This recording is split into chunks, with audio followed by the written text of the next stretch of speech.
ramalhudas, ao centro da qual se erguia uma pirâmide de pedra. Sargon jamais vira esse lugar, tão habilmente dissimulado na espessura de denso mato, e de cuja existência jamais suspeitara. Essa parte dos jardins, próximo do pavilhão do sábio, era território interdito aos escravos, os quais só ali apareciam sob vigilância, e o Iteno por ali não se aventuraria, salvo clandestinamente. Sargon examinou curioso o ambiente que o cercava. Tudo era vivamente iluminado pelo clarão dos achotes. Não longe da fileira vegetal, à esquerda da pirâmide, achavam-se postos, em mesa de pedra, um grande tacho, que lhe pareceu cheio de vinho, e copos de alabastro. Do interior da pirâmide ouviam-se ruídos metálicos e o crepitar semelhante ao de imenso braseiro. Sem demora, a clareira se povoou, em multidão, de mulheres e crianças de todas as idades, e bem assim de eunucos, que se ocuparam no enchimento dos copos, constrangendo as desgraçadas a beber. A embriaguez começava a dominar toda a turba, quando apareceram o sábio e Horenseb. A multidão seguiu-os, formando colunas ante uma espécie de altar, erigido à entrada da pirâmide. Chamos trouxe uma ânfora cinzelada e 2 copos de ouro. Após haver bebido, e o príncipe também, tadaritou um cântico selvagem, com o qual os submissos fizeram coro, a dançar, em volteios de velocidade cada vez maior. Sargon não tocara na bebida, embora fingisse tê-la ingerido, e, esgueirando-se para o recanto mais escuro, encolheu-se sob as sarças, sem que o notassem, porque a vertigem de todos atingira o apogeu, e, entre esses seres, desvairados e rodando sobre si mesmo, com vertiginosa rapidez, era difícil distinguir alguém. De outra parte, os eunucos estavam ocupados em vigiar as saídas e encher novos copásios. Súbito, viu Horenseb pegar uma das desgrenhadas dançarinas e atirá-la ao altar, e em seguida Tadar servir-se de um punhal, que afundou no peito da vítima. No mesmo instante, o olhar do Iteno incidiu sobre a alta porta aberta da pirâmide, e, com sufocada exclamação, apertou as têmporas com as mãos. O ídolo entronizado lá, iluminado por tochas de avermelhados clarões, e cujos membros inferiores se coloriam com o rubro orvalhado do metal incandescente, era Moloch, o deus do seu povo, e ao qual, ele mesmo, havia orado, desde a tenra infância. O que se passou, nesse momento, no cérebro de Sargon, não se descreve. 1000 lembranças acordavam, e, imediatamente, inesperada luta desgarrou-lhe a alma. Aqui faziam sacrifícios ao deus dos Itenos, a divindade do seu povo, e ele pretendia trair esses homens, destruir esse santuário. Podia fazê-lo. Ousaria semelhante sacrilégio?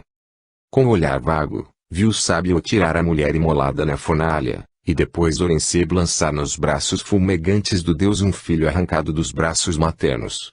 Sargon sabia que isso estava certo, e que muitas outras vítimas ainda seriam engolidas pelas entranhas da sanguinária divindade.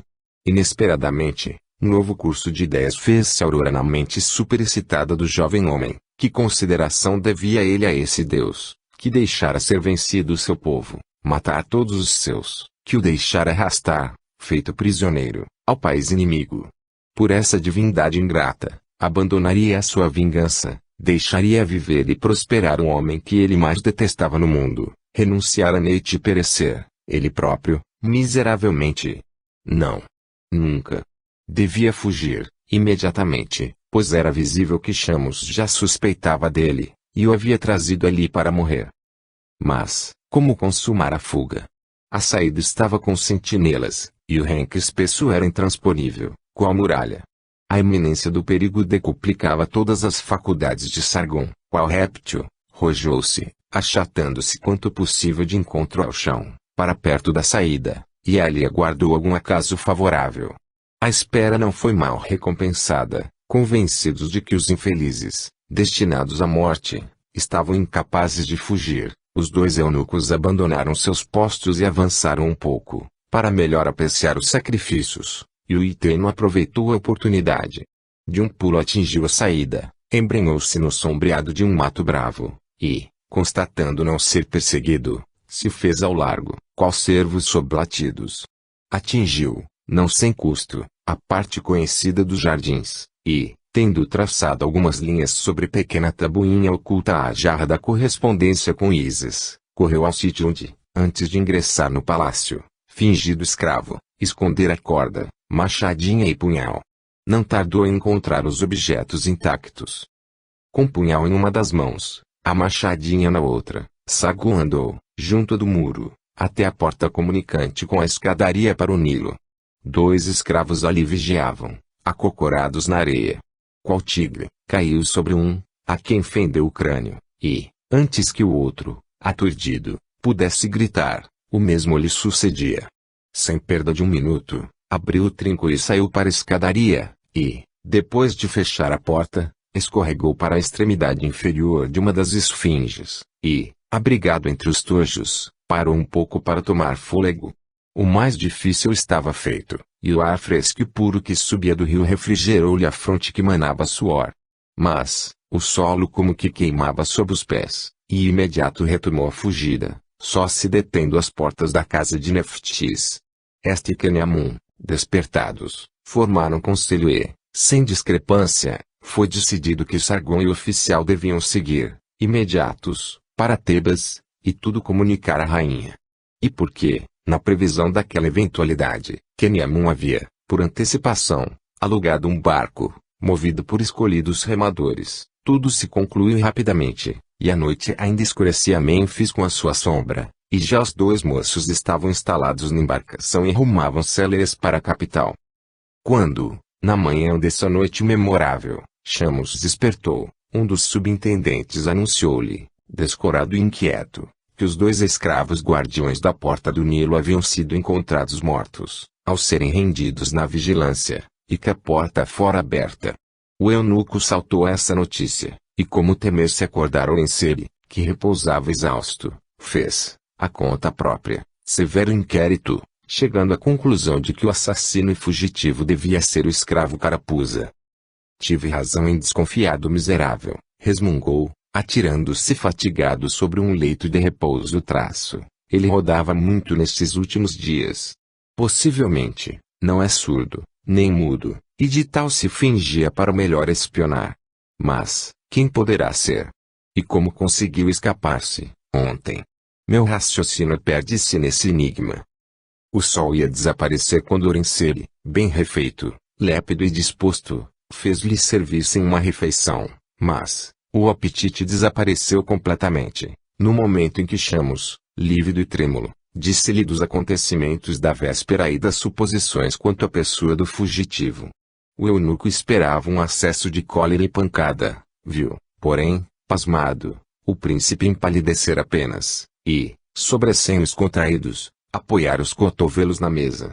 Após prolongado silêncio, ele se retesou e disse, com bastante calma: é indispensável ter certeza de que o traidor não deixou cúmplices no palácio. Deves estabelecer, a este propósito, severa vigilância, mas oculta, sobre todos que não te mereçam absoluta confiança. E, se algo descobrires, comunica-me imediatamente, qualquer que seja a hora do dia ou da noite. No dia seguinte, à hora habitual, Chamos procurou Isis nos aposentos e a conduziu ao jardim, retirando-se em seguida. Cada manhã assim se fazia, e a jovem tinha, por ócio, permissão para passear, durante 2 horas, regressando, a um sinal, a palácio. Ignorando os acontecimentos da noite, e supondo não estar sendo vigiada, Isis encaminhou-se para o recanto onde havia jarra da sua correspondência. Certificando-se, ainda uma vez, de que ninguém a seguia, mergulhou a mão no fundo da jarra e retirou a tabuinha deixada por Sargon, a qual leu e ocultou na roupa. Mas, enorme foi o seu espanto quando, no mesmo instante, um homem surgiu da sombra, e, atirando-se a ela, lhe arrebatou brutalmente o escrito. Ah! Miserável traidora, apanhei-te em flagrante. Vejamos que missiva vieste buscar aqui, disse Chamos, amarrando solidamente pés e mãos de Isis.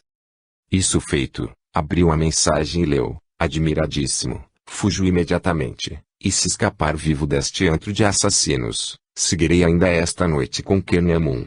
Sê prudente, e só em caso de urgência deposita a missiva onde sabes, e Neftis virá procurá-la e deixar notícias, se necessário. O caso se complica e assume proporções de conjura amplamente organizada, regou o eunuco, carregando ao ombro a desacordada. Valeria bem ao senhor o trabalho de vir aqui, se esta fosse a Nephthys que o persegue. Tendo atirado a moça ao chão de seu quarto, qual se fosse uma trouxa, Chamos trancou-a, e foi em busca de Horenseb. O príncipe dormia, mas, Apu, que de certo recebera ordens nesse sentido, correu a despertá-lo, e poucos minutos depois o eunuco foi levado à presença do amo.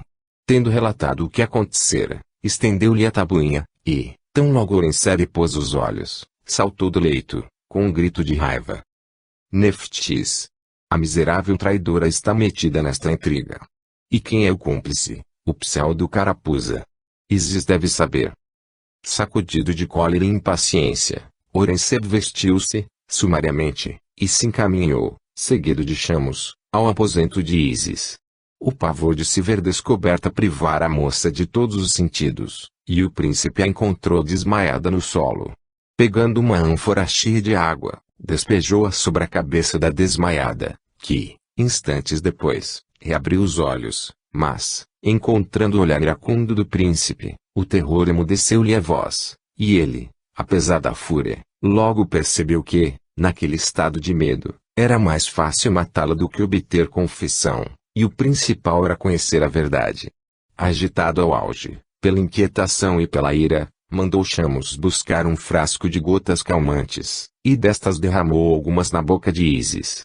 Simulando sossego, em aparência, assegurou-lhe considerá-la apenas um instrumento de Nephthys, e que, se quisesse salvaguardar a vida e merecer clemência, devia dizer, sem restrições, tudo quanto sabia a respeito.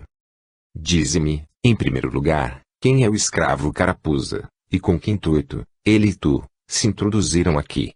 Depois, quem é o Kenyamun, citado na mensagem? É Sargon, o esposo de Neit, e Kenyamun um oficial das guardas, que o ajuda neste cometimento, murmurou ela. Ao ouvir o nome de Sargon, Horenseb julgou que um raio lhe caíra em cima. Por sua vez, durante algum tempo, emudeceu. Afinal, em timbre enrouquecido, recomeçou a inquirir, e, a cada resposta da moça, parecia-lhe abrir o chão sob os pés, afundando no abismo entrevisto por Neit. A descoberta do formidável perigo que lhe pendia sobre a cabeça apagou, no primeiro momento, o desejo de se vingar de Isis. Seu pensamento único foi comunicar o caso a Tadar e pedir conselho. Sem mesmo dirigir um olhar à jovem, semi-morta de medo, saiu, e correu à casa do sábio, mas, descendo os degraus para o jardim, o olhar incidiu sobre o lago, e, instantaneamente, lhe veio o pensamento de que estavam terminadas as festas noturnas, e fim da vida encantada, e de que, se os padres surpreendessem os cultos a Moloch, as consequências poderiam ser incalculáveis. A perspectiva do que o aguardava talvez, e de que isso deveria a Nephthys, seu desprezado joguete, foi tomado subitamente por um acesso de fúria louca. Correndo, qual cego, bateu com a cabeça de encontro às árvores, depois, caindo na terra, se rebocou, mordendo o pó, arrancando as vestes e tudo que as mãos tocavam, emitindo urros de animal selvático, boca espumante, retorcendo o corpo como se estivesse num ataque epiléptico. Seu aspecto era de tal modo amedrontante, que os cervos, atraídos pelo clamor, não ousaram aproximar-se, e somente quando o frenesi se extinguiu, em profundo esvaimento e imobilidade, os aterrorizados escravos levantaram-no e conduziram para os aposentos. Era noite fechada quando Horenseb despertou da prostração que o tomara. Ao término do delíquio, o velho Apu, amarelo e inquieto, velava sozinho junto do príncipe. Este, erguendo-se, alijou, com esforço, a lassidão que lhe entorpecia o corpo, tentou coordenar os pensamentos e ajuizar da situação. Sentindo-se mais calmo, teve ideia de que talvez não estivesse tudo perdido, e de que, se conseguisse dissimular os vestígios mais comprometedores dos seus crimes, não seria perseguido com rigores um homem da sua hierarquia, e cuja desonra recairia também sobre a família reinante, e ainda que, dada a lentidão do processo, teria de certo tempo de tudo acomodar, antes da chegada do comissário real ou de um delegado dos sacerdotes. Quanto a Nephthys, caro pagaria as horas de tortura que ele estava sofrendo. A simples lembrança dessa mulher, ele julgava perder a respiração, mas, antes de tudo, Era mister entender-se com Tadar. Reconfortado por suas reflexões e pela esperança de uma vindita requintada, dirigiu-se à morada do sábio, que encontrou nos portais do pavilhão. "E à tua casa, meu filho, pois há algumas horas, quando te visitei, a tua gente não me soube informar das causas da tua súbita indisposição." "A causa é a descoberta inopinada de incrível infâmia de que somos vítimas", disse Orensebi, sentando-se bem assim o velho, junto da mesa de trabalho deste. "Estamos traídos, mestre, e, segundo todas as probabilidades, uma comissão de padres virá visitar o palácio. Se, pois, não conseguirmos ocultar ou destruir Moloque e a planta sagrada, estaremos perdidos, porque seremos acusados de sacrilégio e feitiçaria. Destruir o deus ou a planta sagrada? Mas, isso é impossível", exclamou Tadar, saltando da cadeira e oprimindo a cabeça com as mãos. "E quem nos traiu?" "Neftis. A miserável suspeitou da presença de Neita aqui, e transmitiu esse segredo a Sargon."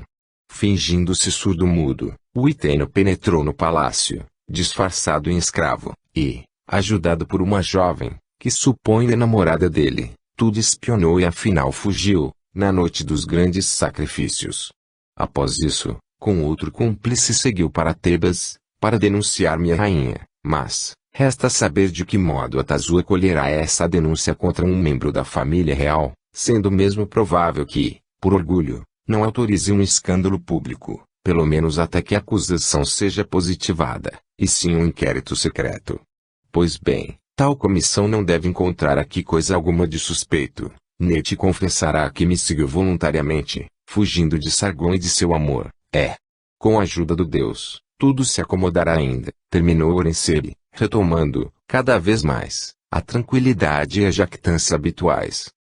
O sábio meneou a cabeça. Dar-te-ão tempo de tudo arranjar assim. A demolição da pirâmide e a destruição da estátua exigem muitos dias. Não seria mais seguro e mais prudente fugires comigo, carregando os maiores e preciosos tesouros? Uma vez fora do Egito, pode-se deliberar e estabelecer em outra parte, ao invés de arriscar ou cair em poder dos padres, que já te abominam, segundo me disseste. Não contes com Atazu, porque a feriste no que ela tem de mais caro.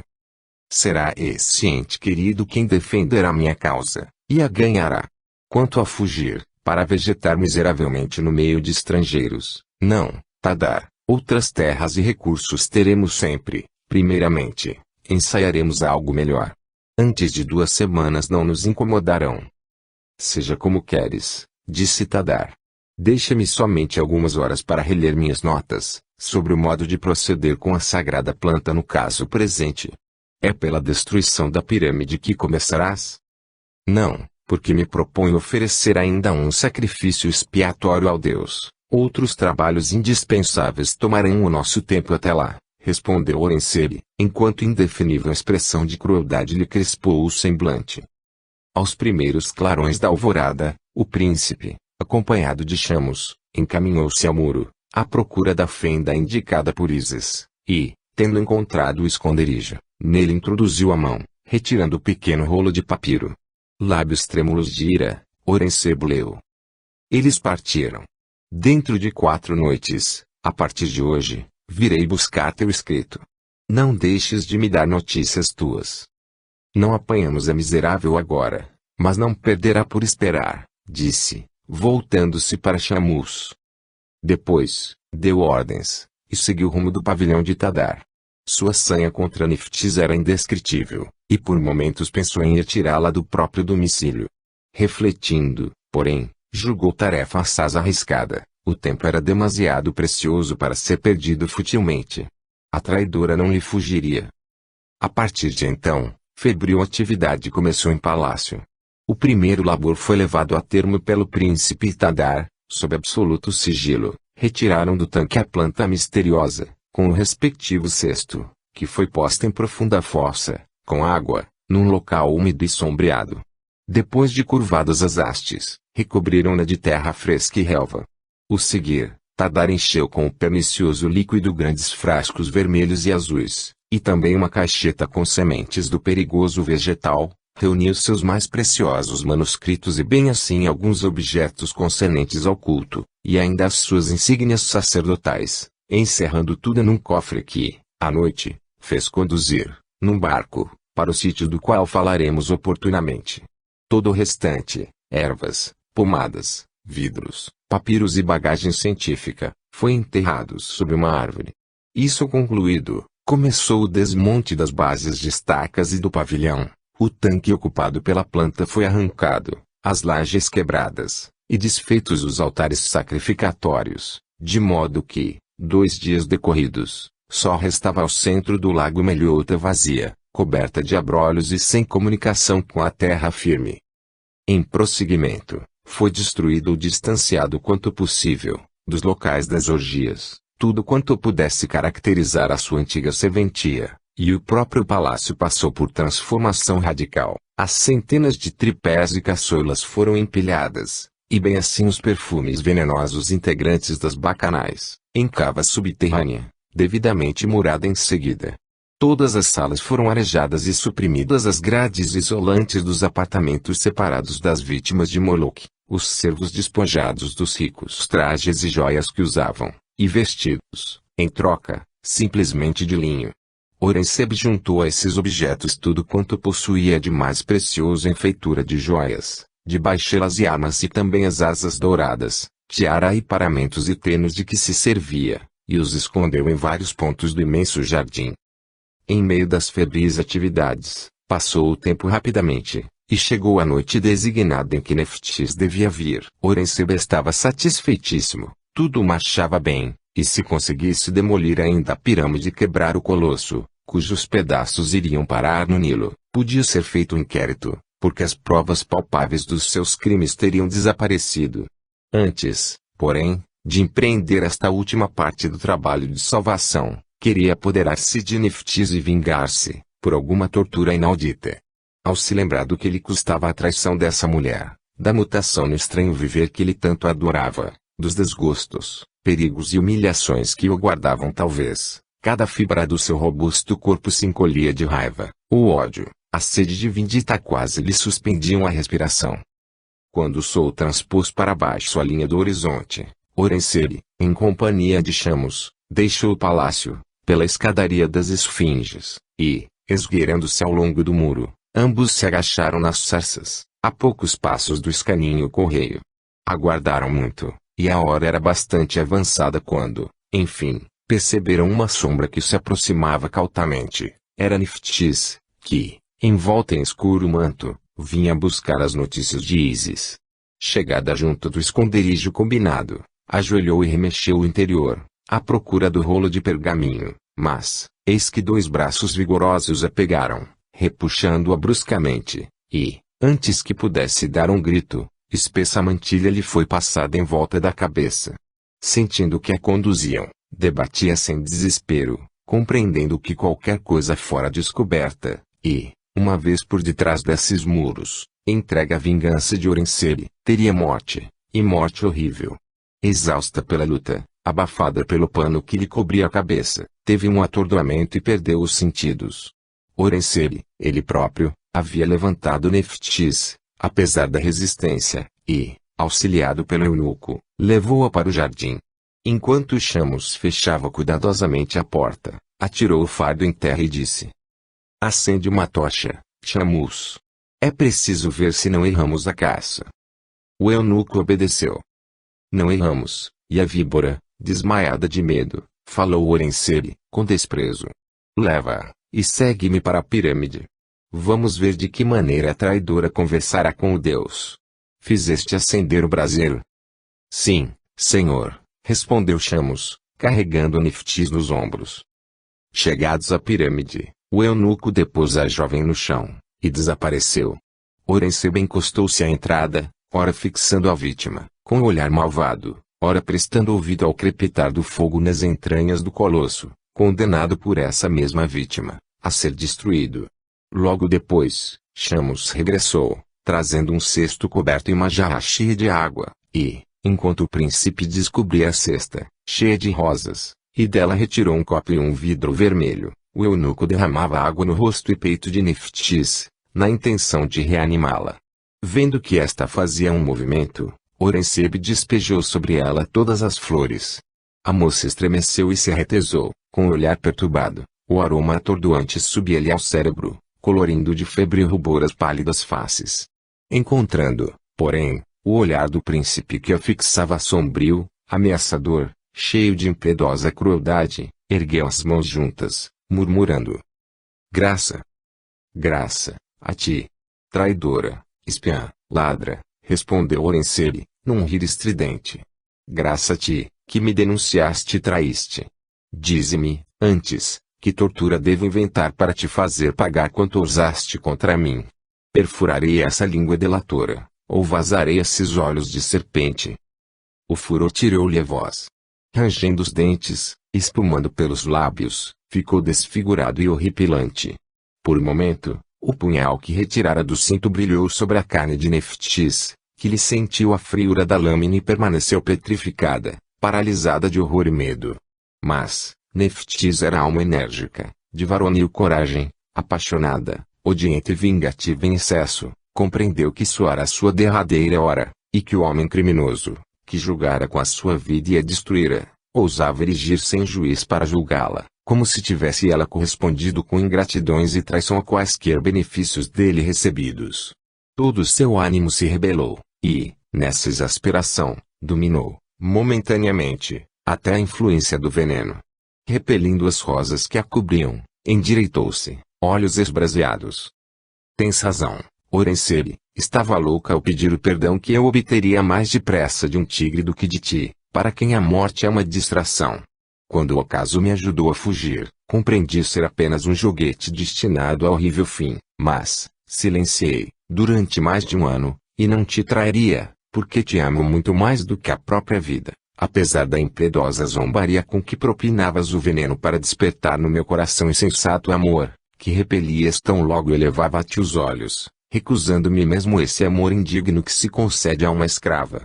E, no entanto, tomo por testemunho os deuses imortais e esta hora trágica traço, teria sofrido em silêncio este amor, jamais saciado, e não te trairia, pois considerava teu coração gélido, incapaz de amar. Neites apareceu, e eu soube que uma rosa rubra fora achada presa ao véu perdido na escada. Uma suspeita veio-me, essa mulher, tão bela e tão ilustre, bem podia ter vencido teu coração. E quando uma testemunha ocular te viu, sentado num banco, enlaçando nos braços um corpo de mulher e cobrindo-lhe as faces de apaixonados beijos, a raiva e o desespero cegaram-me. Quem é essa testemunha, e onde me viu? Interrogou Horensebe, que escutara, surpreso, a veemente explosão de Neftis. Queneamun, que, impelido pela curiosidade, galgou o muro e te identificou. Ele não viu quem era a dama, porém eu compreendi, que era Neite e que a ela tu sabias amar. Louca, interrompeu, com lúgubre gargalhada. Ele possuía consciência de não amar Neite, apenas o divertir-se com a ilustre egípcia lhe parecia mais excitante do que com as da plebe, iguais a Neftis. Esta prosseguiu, exaltando-se cada vez mais.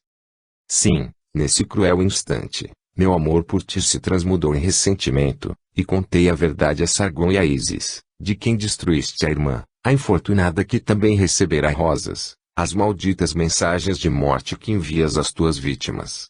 O esposo de Neite insinuou-se em teu palácio, fazendo-se passar por escravo. Ísis, que o ama e quis vingar a irmã, o seguiu, e nossa vingança triunfou. Todos os detalhes da tua vida misteriosa, todas as provas dos teus crimes devem estar, à hora presente, no conhecimento do faraó.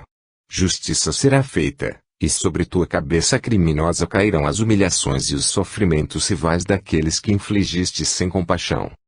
A estas palavras, a calma relativa com que Horensebe escutara mudou-se em sanha, pensou em um golpe de faca para cortar a vida da jovem, mas, mudando bruscamente de ideia, repôs a arma no cinto, e, com ódio frio, mais assustador ainda que a superexcitação insana, encheu o copo e, apresentando-o à vítima, disse, com sanguinária ironia: Bebe, e muda tua raiva em amor, ser-te-á mais doce o morrer, amando-me.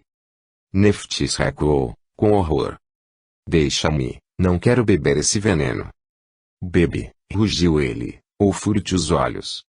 E, pegando a moça pela nuca, derramou-lhe na boca o conteúdo do copo. Durante alguns momentos, a desditosa permaneceu prostrada em completo aniquilamento. Depois, um estremecimento percorreu-lhe o corpo, o rosto purpureou e os grandes olhos esverdinhados acenderam-se, concentrando-se no príncipe, com expressão de fera espreitando a presa. Inopinadamente, saltou para ele, e, enlaçando-lhe os joelhos, exclamou, em voz enrouquecida, na qual vibrava estranhamente um misto de aversão e de amor: Oresebe, concede-me um olhar de amor, um beijo único, e morrerei sem te maldizer. Por breve instante, ele contemplou, com satisfação cruel, a formosa criatura abatida e palpitante a seus pés. Em seguida, curvando-se, murmurou com sardônico sorrir: Recebe o beijo que as traidoras merecem. Com um grito desgarrador, Neftis torceu para trás o busto, o sangue jorrando de um ferimento lateral. Desatando em lúgubre risada, Oresebe pegou o corpo da vítima, e, subindo os degraus da escadinha, atirou-o aos joelhos do colosso. Neftis não estava morta, e a dor atroz despertou-a do torpor da agonia. Emitindo gritos que não pareciam de garganta humana, ela rolou sobre o incandescente leito, mas, bem depressa lhe faltaram forças. De seus lábios saiu, como que num sibilar, terrível maldição.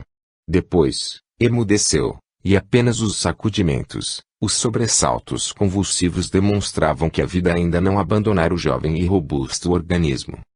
O espetáculo era de tal modo horrendo, que o próprio Shamus encostara o rosto no chão, para não ver, e tapara as orelhas para não ouvir o crepitar do sangue no metal aquecido, esforçando-se também para não olfatar o nauseante odor da carne queimada.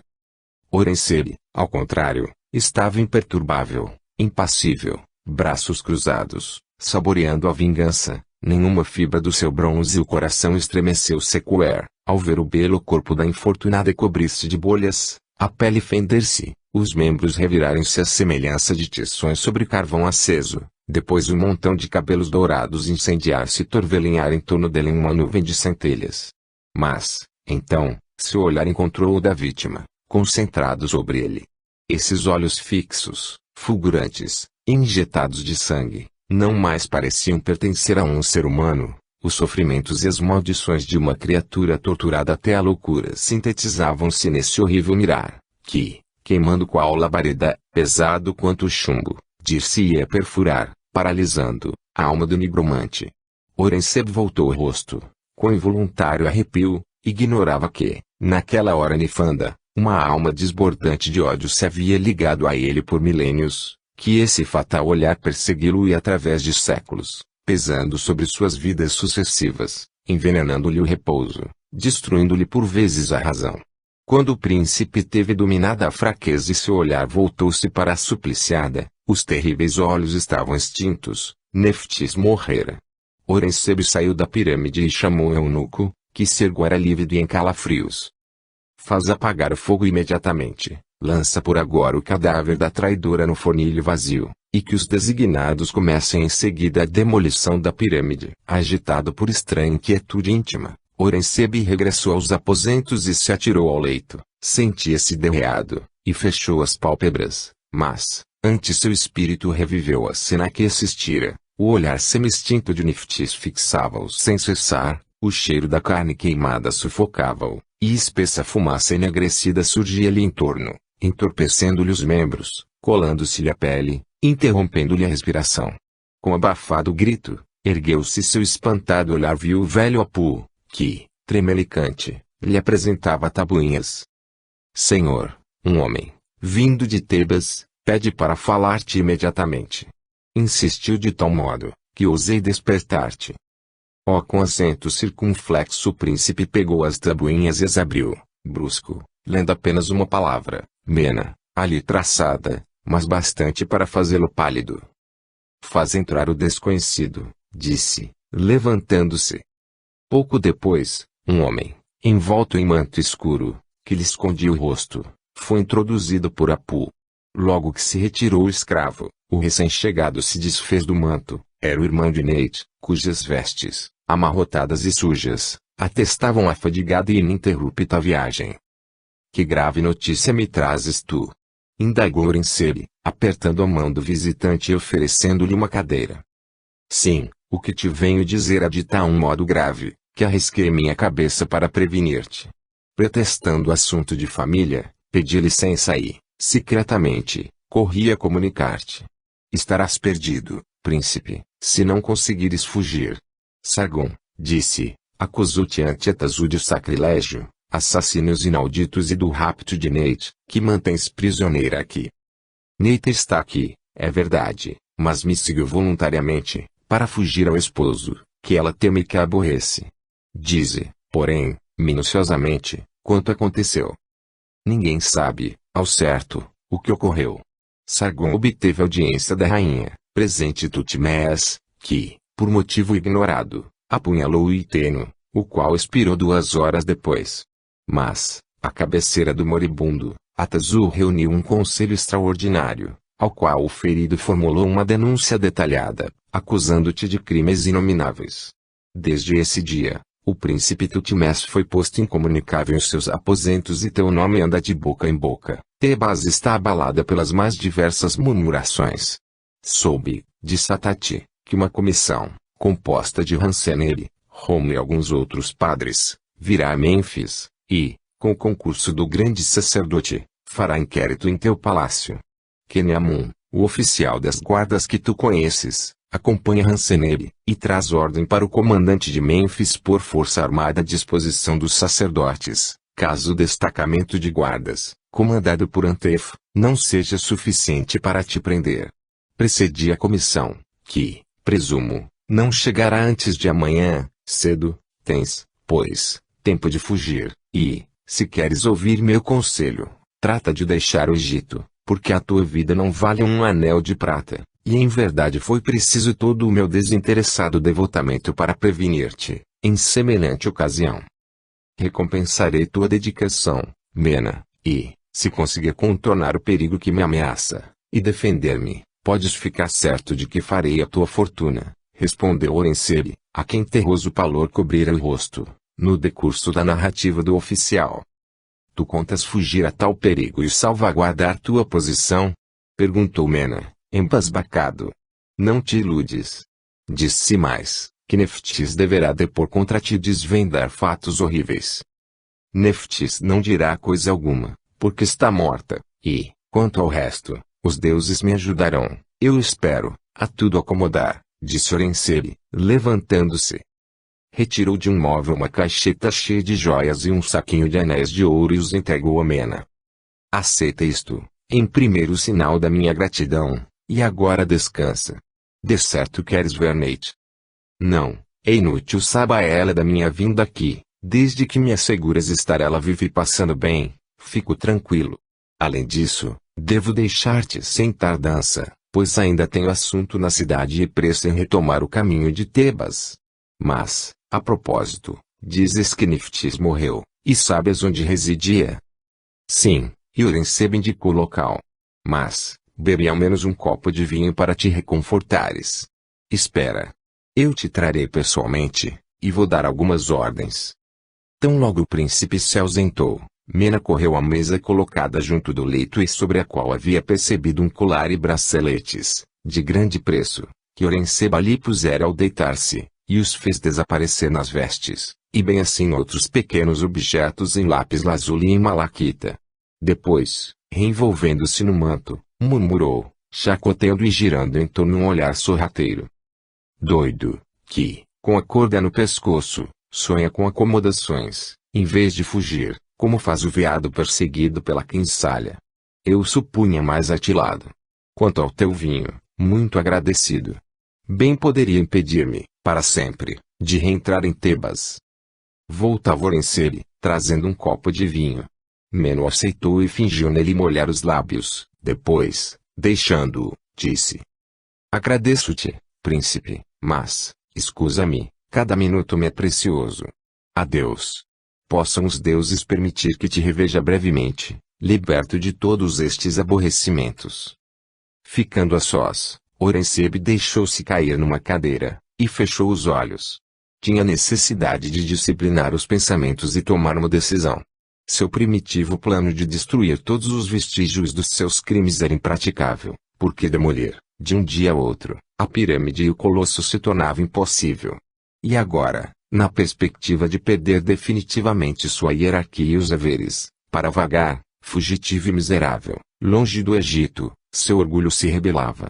Aquela alma tirânica, cega pela fatuidade, pela adoração de si mesmo e de desmesurada teimosia, não podia convencer-se de que o príncipe Horensebe fosse tratado no nível de um criminoso vulgar, devia ser poupado, desde que fornecesse aos juízes pretextos para ser agraciado. De repente, lembrou-se da morte de Sargon, que acabava de saber, e tal circunstância inspirou-lhe novo plano, que devia ser a sua salvação. Ergueu-se vivamente e encaminhou-se para o quarto de Tadar. Instalado agora no palácio, o velho sábio não dormia, sombrio e silencioso. Ele andava no aposento, de lá para cá, e não mostrou surpresa com as notícias que Horensebe comunicou. "Hesitas ainda em fugir?" perguntou apenas. "Tenho outro projeto que me parece mais eficiente. Disse-te que Sargon morreu. Nada mais me impede de desposar sua viúva, e de fazer dela um sólido escudo. Venho rogar-te que despertes Neit, a quem falarei, e dentro de algumas horas partiremos para Sais. Lá, o grande sacerdote do templo de Neit, meu tio, Ameni, casar-nos-á e concederá asilo a minha esposa, até que ela vá a Tebas, defender minha causa ante Atazu. Isso feito, na previsão de qualquer perigo, eu te procurarei no refúgio de Spazar, e juntos ficaremos ocultos até acalmar a tempestade." Tadar ouvira silencioso.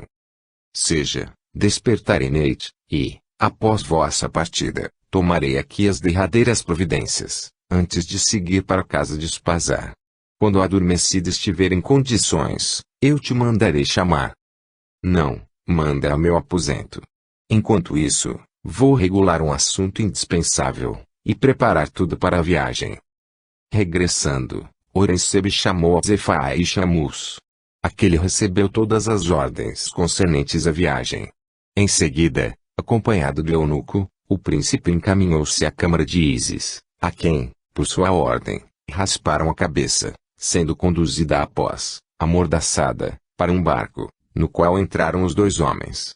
Tendo subido o rio, a certa distância, Horensebe feriu Ísis com uma punhalada, e, sangrando, atirou-lhe o corpo às águas.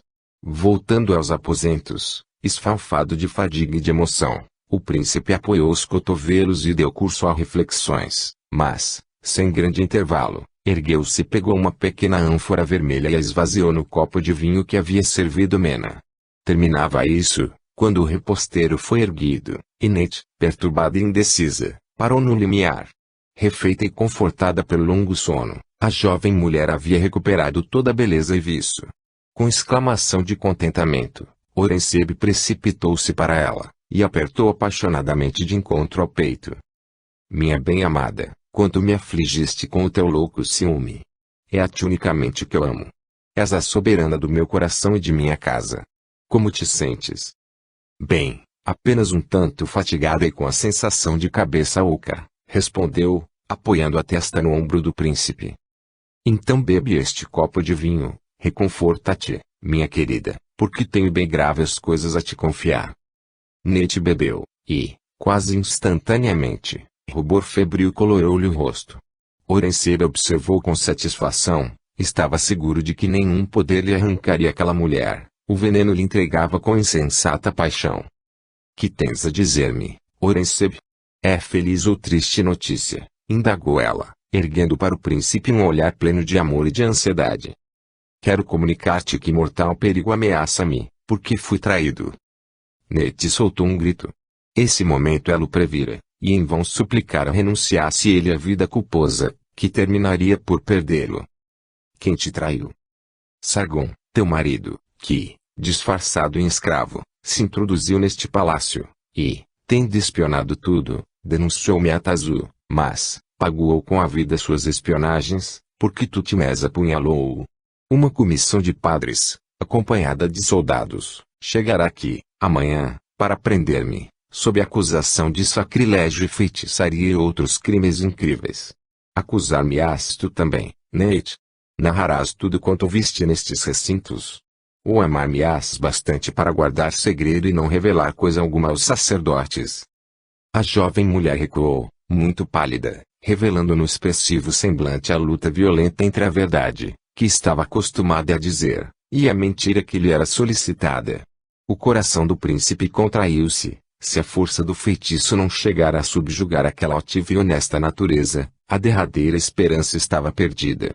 Com um enrouquecido suspiro, Nate contorcia as mãos, compreendia que a revelação da verdade implicava na morte de Orensebi, e como viveria ela, quando se extinguisse para sempre aquele olhar de flama que tão fundo penetrava o seu. Aquela voz harmoniosa calaria por toda a eternidade. Comprimindo as têmporas com as mãos, e fundindo sem pranto, exclamou: Não, não, nunca uma palavra da minha boca te trairá, meu bem-amado. Morreria antes do que desvendar aos padres coisas que te acusariam. Para te salvar, sacrificarei 1000 vezes a minha vida, mas, tu, foge. Foge. Orensebi abraçou-a apaixonadamente. Agradecido. Antes da fuga, desejava unir-me a ti para toda a vida. Sargon morreu, nada te impede de ser minha esposa, e, por isso mesmo, minha salvação. De acordo. Eu desejo, mas, de que modo nosso consórcio te salvará? Balbuciou ela. Defenderás, perante Atazu, a causa de teu esposo, e lhe obterás o perdão dos erros. Oh! Sem dúvida, eu lhe suplicarei, como jamais o fiz, porém, apesar da sua bondade, atender-me-á em tão grave caso. Orensebi curvou-se para ela, olhos brilhando. Se existe no mundo um ser a qual Atazu não saberá recusar coisa alguma, esse alguém, és tu, sua filha de Narumat, o único homem que ela amou. A rainha, minha mãe. Repetiu Nate, estupefata. Recordando, porém, a inexplicável afeição que a soberana lhe testemunhava, e as palavras de Satati sobre um misterioso elo que as ligava, ficou convencida, e, enlaçando o pescoço do príncipe, exclamou, com exaltação: Sim, sim, a rainha não desejará destruir a felicidade de sua filha, e te salvará. Oh! Depressa! Providencia para nossa união, a fim de que eu tenha o direito de te defender. Orensebi explicou sucintamente o plano que arquitetara, e, 60 minutos mais tarde, uma barca fechada conduziu o casal a Sais. O príncipe ordenara a Zefá conservar o palácio estritamente fechado até seu regresso, e acelerar a demolição do deus, mas, embarcando, e à medida que a sombria silhueta do palácio desaparecia da treva, baixou a cabeça sob turva prostração. Nate, coração contraído por lúgubre pressentimento, inclinou a fronte para o peito do príncipe e desatou a chorar. 8. A morte de Sargon. Fatigados e profundamente agitados, Sargon e Kenyamun chegaram a Tebas. Haviam viajado com toda a celeridade possível, porque o príncipe Iteno fervilhava por fazer seu relato à rainha. Certamente, a notícia de que Neita estava viva deveria encher seu coração de júbilo, e ele conhecia bastante Atazu para estar seguro de que a libertação da jovem esposa e a punição dos delitos de Orensebi, castigo que abrandaria a sua sede de vingança, não se fariam esperar. Munido dos papiros que continham a correspondência com Neftis e um traçado da planta do palácio e dos jardins, traçado feito durante a viagem, Sargon rumou para a residência real, e, sabendo, com satisfação, que Shinonotep estava de serviço, pediu para vê-lo imediatamente. O chefe das guardas recebeu com tanta alegria quanto surpresa. De onde surges tu, Sargon? Pensamos que o Nilo te engolira. E que péssimo semblante, acrescentou, apertando-lhe a mão. Lá, onde estive, o ar era detestável, mas, não é de mim que se trata, devo falar imediatamente à rainha, revelar-lhe fatos da mais alta importância.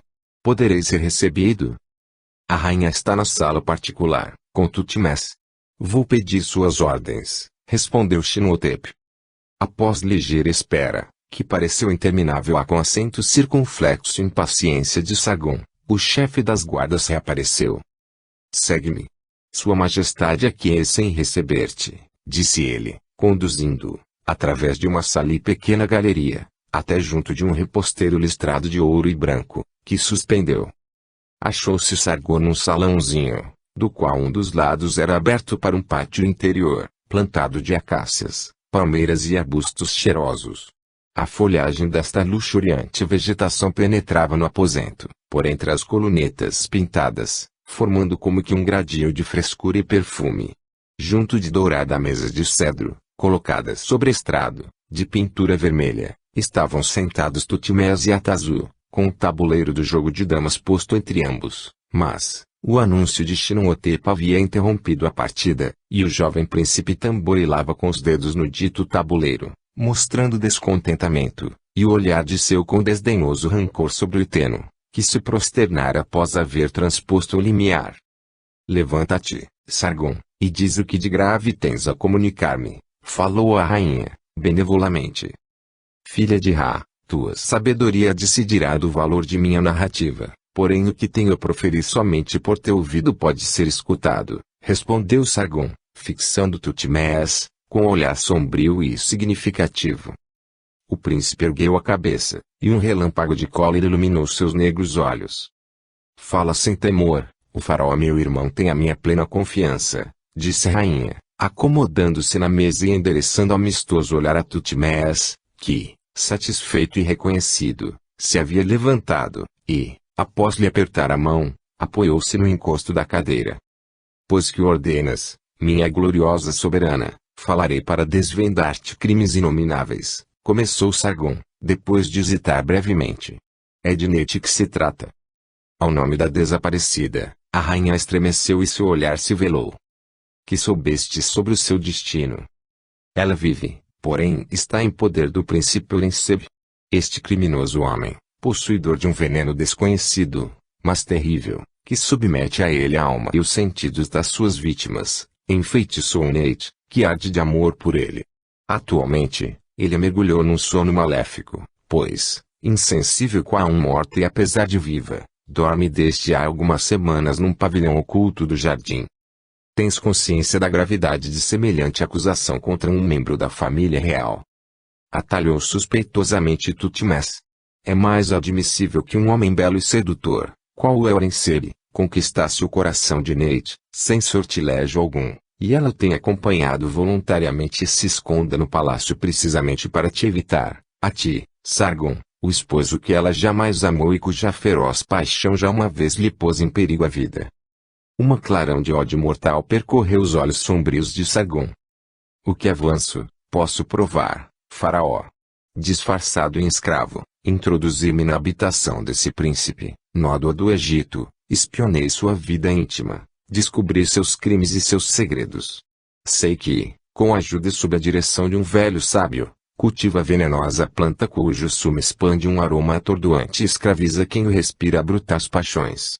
Atira rosas vermelhas, saturadas desse veneno, a quantas deseja ligar a ele por insensato amor, e ele próprio traz sobre si um perfume que as atrai invencivelmente, e, ainda, quando saciado de suas torturas, assassina as desgraçadas, sacrificando-as a um ídolo impuro que ele adora, renegando as divindades do seu povo.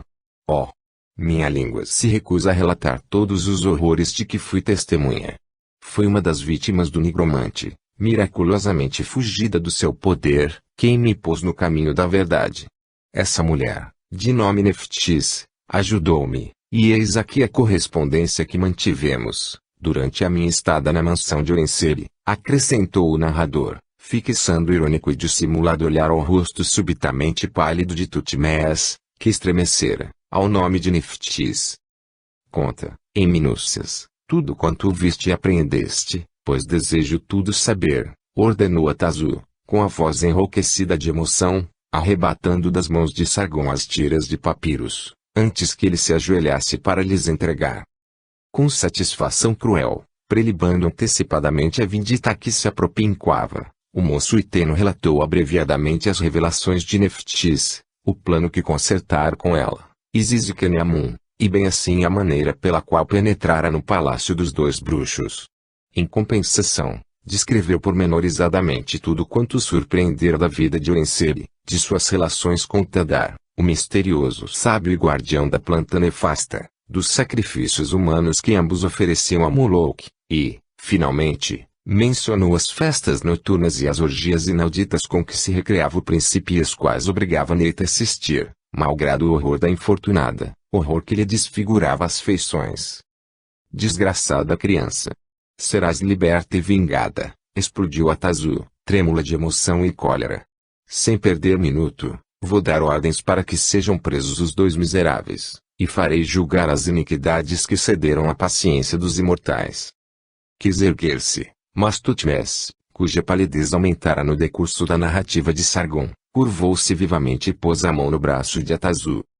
Minha soberana irmã, inclino-me sempre ante a tua vontade, guiada por uma superioridade de espírito que reconheço, mas, por esta vez, antes de tomar resolução definitiva, permite-me algumas ponderações. Não será lamentável imprudência entregar ao poder dos padres um príncipe ligado à nossa casa. Esses homens, insolentes e ávidos de poderio, não deixarão de certo fugir este ensejo de se apossar da imensa fortuna de Horensebe e humilhar a família real, condenando um de seus membros à morte infamante. Reflete, igualmente, em que, se o escândalo se tornar público, o pânico se espalhará no povo, que passará a enxergar em toda parte malefícios, e esse segredo perigoso, conhecido somente de Horensebe neste momento, tornar-se-á espólio de todos, as rosas que ele atirava, e que talvez se conservem em poder dos parentes das vítimas, tomar-se-iam, nas mãos dessa gente, terríveis armas a serviço dos seus interesses. Enfim, por derradeiro argumento, farei observar que essa Nephthys, denunciante do príncipe, cujo principal feitiço é talvez a sua formosura, pode, quiçá por ciúme, ter inventado muitas coisas, pois a amante abandonada e exasperada é capaz de tudo. Suplico-te, Atazu, confia-me o inquérito deste caso, eu te restituirei Neit, destruirei a planta venenosa e porei fim a esta história, sem repercussão e sem nisso imiscuir os padres. A rainha escutara, com atenção, o especioso plano desenrolado pelo jovem príncipe, a ideia de ser juiz único em tal assunto de família, com exclusão dos sacerdotes, evidentemente agradava ao seu caráter íntegro e imperioso. Tu és muito jovem, ponderou, entretanto. Se temes que me falte prudência e severidade, associa-se a Nut, rogou Tutmés. Com ele e alguns homens devotados, irei a Mênfis, e faremos inquéritos secretos. Se Horensebe for culpado, verdadeiramente, de tudo quanto acusam, se merecer a morte, morrerá, mas sem ruído, e a honra de nossa raça permanecerá pura de opróbrio e de mácula, porque, qualquer que seja sua culpa, é nosso sangue que lhe corre nas veias. Só nós podemos julgar, e tu condená-lo, os padres nada têm a fazer aqui, e eu executarei fielmente cada uma das tuas ordens.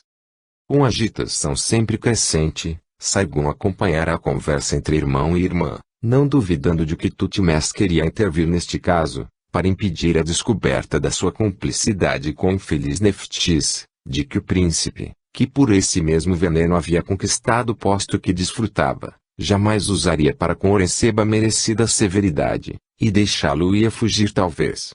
O pensamento de que, graças a este Tutmés, tendo no momento, ao pescoço, uma colar que sabia provir de Nephthys, o miserável que lhe roubara Neit, que pisara aos pés todo o sentimento humano, estaria salvo da desonra e da justiça, tornando inócuo o pesado sacrifício. Esse pensamento deu vertigens em Sargon.